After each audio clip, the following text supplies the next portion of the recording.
नमस्कार दोस्तों, आज जानेंगे चैत्र माह के अमावस्या व्रत कथा। चैत्र माह का अमावस्या बहुत ही खास होता है। इसके बाद से ही नवरात्रि का पर्व शुरू हो जाता है।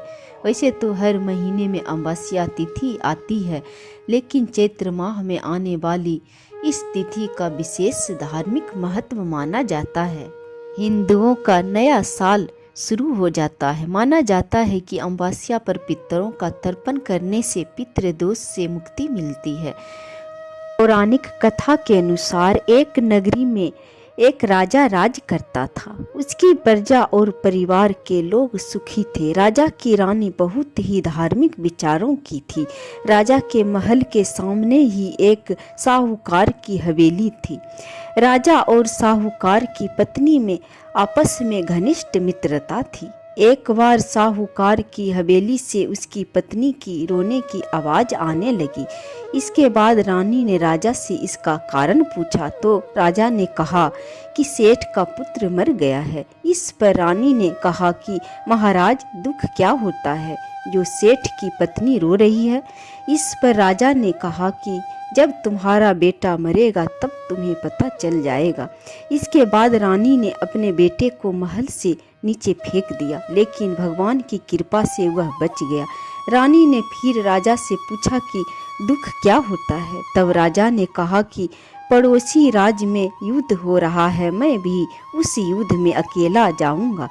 जब तुम मेरे मरने का समाचार सुनोगी तब तुम्हें पता चलेगा। लेकिन रानी अमावस्या का व्रत करती थी, जिसकी वजह से राजा उस युद्ध को जीत कर वापस आ गया। इसके बाद राजा ने रानी से कहा कि अब हम गंगा माँ के दर्शन करने जाएंगे, तब मैं वहाँ जाकर गंगा नदी में कूद जाऊंगा, तब तुम्हें दुख का पता चलेगा। भगवान शिव कैलाश पर बैठकर यह सब देख रहे थे।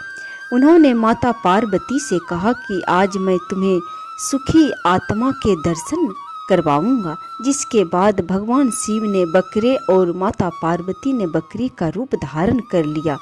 वह एक बावली के पास घास चरने लगे। रानी ने जब उस बावली को देखा तो उसने कहा कि हम यहीं पर विश्राम करेंगे। रानी ने भगवान शिव और माता पार्वती के बात सुन ली, जिसमें भगवान शिव माता पार्वती को कह रहे थे कि रानी ने अमावस्या का व्रत किया है, इसलिए इसे इस जन्म में कोई दुख नहीं मिलेगा। जिसके बाद रानी को सब कुछ समझ आ गया। उसने यह बात राजा को भी बताई और राजा और रानी मिलकर अमावस्या का व्रत करने लगा। फिर राजा अपने राज्य में यह घोषणा कराया कि सभी अमावस्या का व्रत करें, और राजा प्रजा मिलकर सभी अमावस्या का व्रत करने लगा और राजा प्रजा सभी सुखी संपन्न हो गए। जय श्री हरि। कथा समाप्त।